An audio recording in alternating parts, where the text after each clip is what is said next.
Hello dear students welcome to my channel your GA আমি তোমাদের সামনে আবারো হাজির হলাম আমার ছোট্ট একটি ভিডিও নিয়ে যেটি হচ্ছে মাধ্যমিক ভূগোলে প্রাকৃতিক ভূগোল থেকে 3 নম্বর অধ্যায় বায়ুমণ্ডল। এই বায়ুমণ্ডল অধ্যায় থেকে আজকে আমি যে প্রশ্নটি নিয়ে হাজির হয়েছি সেটি হচ্ছে জোয়ার ভাটার প্রভাব বা জোয়ার ভাটার ফলাফল। আমরা প্রত্যেকে জানি সমুদ্রের মধ্যে পৃথিবীর উপরে প্রতিদিন দিনে দুবার জোয়ার হয়, দুবার ভাটা হয়।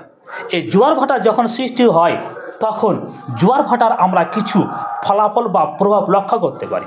এই সমস্ত ফলাফল বা প্রভাবগুলো বলার আগে প্রত্যেককে বলবো আমার এই ছোট্ট ভিডিওটি কোনো স্কিপ না করে শুরু থেকে শেষ অবধি দেখার জন্য। তো আসি, জোয়ার ভাটার প্রভাব বা ফলাফলগুলোকে আমরা সর্বপ্রথমে দুই ভাগে ভাগ করতে পারি। এক, জোয়ার ভাটার অনুকূল প্রভাব বা ইতিবাচক প্রভাব। দুই, জোয়ার ভাটার প্রতিকূল প্রভাব বা নেতিবাচক প্রভাব। সর্বপ্রথমে আমি আলোচনা করব জোয়ার ভাটার ইতিবাচক প্রভাব। জোয়ার ভাটার ফলে যে সমস্ত ইতিবাচক প্রভাব আমরা লক্ষ্য করতে পারি সেই সমস্ত ইতিবাচক প্রভাবের মধ্যে প্রথম হচ্ছে জাহাজ চলাচলের সুবিধা।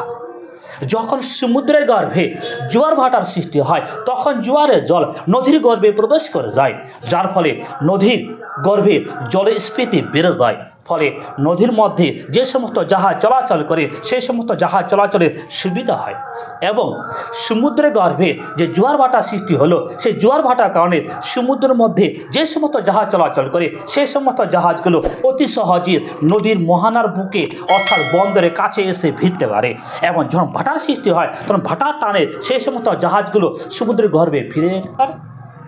জোয়ার ভাটার ইতিবাচক প্রভাব হচ্ছে 2 নম্বর, দূষণমুক্ত পরিবেশ। যখন সমুদ্রের মধ্যে জোয়ার ভাটার সৃষ্টি হয় তখন জোয়ারের জল নদীর গর্ভে প্রবেশ করলে নদীর গর্ভে থাকা সমস্ত নোংরা আবর্জনা জোয়ারের জলের সাথে মিশে যায়। যখন ভাটার সৃষ্টি হয় সেই ভাটার টানে নদীর গর্ভে থাকা সমস্ত নোংরা আবর্জনা জলের সাথে সাগর বা সমুদ্রের গর্ভে চলে যায়, যার ফলে নদীর গর্ভ দূষণমুক্ত হয়ে যায়। জোয়ার ভাটার ইতিবাচক প্রভাবের মধ্যে যে 3 নম্বর প্রভাব সে হচ্ছে নাব্যতা বৃদ্ধি।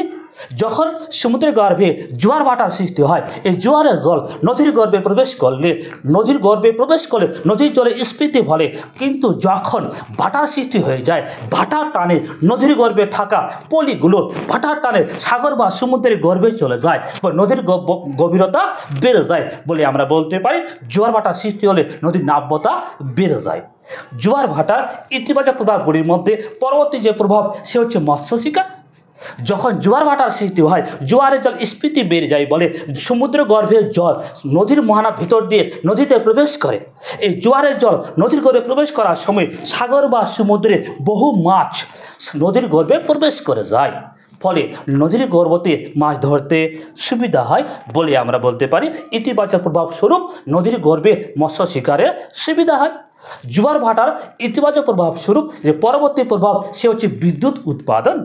সাগর বা সমুদ্রে পৃথিবীর প্রতিটি স্থানে চাঁদের মহাকর্ষ বলের আকর্ষণে দুইবার যে জোয়ার হয় দুইবার যে ভাটা হয়, এই জোয়ার ভাটার শক্তিকে কাজে লাগিয়ে আধুনিক প্রযুক্তি প্রয়োগ করে উৎপন্ন করা হয় বিদ্যুৎ শক্তি। জোয়ার ভাটার ইতিবাচক প্রভাব স্বরূপ যে পরবর্তী প্রভাব আমরা উল্লেখ করতে পারি সে হচ্ছে বরফ মুক্ততা। যখন শীত প্রধান অঞ্চলে সাগর বা সমুদ্রের নদীর মোহনাতে বা উপকূলে বরফ জমে থাকে ফলে বন্দরের মধ্যে জাহাজ চলাচলের অসুবিধা হয়, কিন্তু এমন অবস্থাতে সেই শীতল অঞ্চলের মধ্যে জোয়ার ভাটার সৃষ্টি হলে সমুদ্রের নোনা জল নদীর গর্ভে প্রবেশ করলে সেই নোনা জলের কারণে নদীর গর্ভে জমে থাকা বন্দরে জমে থাকা বরফগুলো গলে তরল বা জল হয়ে যায়, যার ফলে শীত প্রধান অঞ্চলে জোয়ার ভাটার সৃষ্টি হলে সাগর বা সমুদ্রে থাকা বন্দরগুলো বা নদীর মোহনাতে জমে থাকা বরফগুলো মুক্ত হয়ে যায়, যার ফলে জাহাজ চলাচলের সুবিধা হয়। এরপরে যে আলোচনা করব জোয়ার ভাটার প্রভাব স্বরূপ সে হচ্ছে প্রতিকূল প্রভাব বা নেতিবাচক প্রভাব। জোয়ার ভাটার ফলে যে সমস্ত প্রতিকূল বা নেতিবাচক প্রভাব আমরা লক্ষ্য করতে পারি তার মধ্যে প্রথম 1 নম্বর হচ্ছে নদীর জলের লবণতা বৃদ্ধি। যখন সাগর বা সমুদ্রে জোয়ার ভাটার সৃষ্টি হয়, এই জোয়ারের জল যখন সাগর বা সমুদ্র থেকে স্ফীতির কারণে নদীর মোহনা ভিতরে প্রবেশ করে, তখন নদীর স্বাদু জলের সাথে সাগর বা সমুদ্রের নোনা জলের মিশ্রণ ঘটে যায়, যার ফলে নদীর স্বাদু জল নোনা জলে পরিণত হয়ে যায় বলে আমরা বলতে পারি। জোয়ার ভাটার সৃষ্টি হলে সমুদ্রের নোনা জল নদীর স্বাদু জলের সাথে মিশে গিয়ে স্বাদু জলের লবণতা বৃদ্ধি করে, অর্থাৎ নদীর লবণতা বেড়ে যায়। সাগর বা সমুদ্রের বুকে জোয়ার ভাটার সৃষ্টি হলে যে সমস্ত প্রতিকূল প্রভাব দেখতে পাই, তার মধ্যে 2 নম্বর হচ্ছে ক্ষয়ক্ষতি। যখন সাগর বা সমুদ্রে জোয়ার ভাটার সৃষ্টি হয়, জোয়ারের সময় জলের প্রচুর স্ফীতি ঘটে, যার ফলে সাগর বা সমুদ্রের মধ্যে যে সমস্ত জাহাজ বা স্টিমার বা লঞ্চ চলাচল করে, সেই সমস্ত জাহাজ বা স্টিমারে অনেক সময় বহু ক্ষয়ক্ষতি হয়। এবং সাগর বা সমুদ্রে জোয়ার ভাটার সৃষ্টি হলে জোয়ারের জল অনেক সময় উপকূলের মধ্যে বহুদূর পর্যন্ত পৌঁছে যায়, যার ফলে উপকূলের মধ্যে যে সমস্ত ফসল জমি থাকে, উপকূলের মধ্যে যে সমস্ত বসত বাড়ি থাকে, সেই সমস্ত উপকূলের মধ্যে থাকা বসত বাড়ি চাষের জমিগুলোর মধ্যে প্রচুর ক্ষয়ক্ষতি হয় বলে আমরা বলতে পারি। জোয়ার ভাটার সৃষ্টি হলে উপকূলের মধ্যে আমরা দেখতে পাই প্রতিকূল প্রভাব। জোয়ার ভাটার ফলে প্রতিকূল প্রভাব স্বরূপ যে পরবর্তী প্রভাব, সে হচ্ছে পলিসঞ্চয়।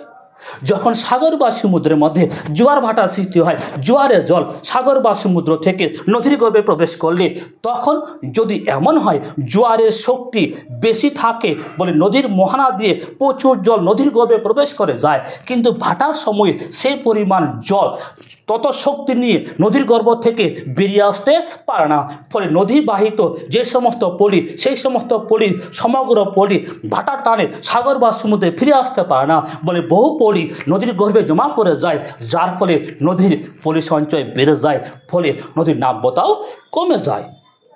এখান থেকে আমরা বলতে পারি সাগর বা সমুদ্রের মধ্যে জোয়ার ভাটার সৃষ্টি হলে বেশ কিছু দেখতে পাই আমরা প্রভাব বা ফলাফল।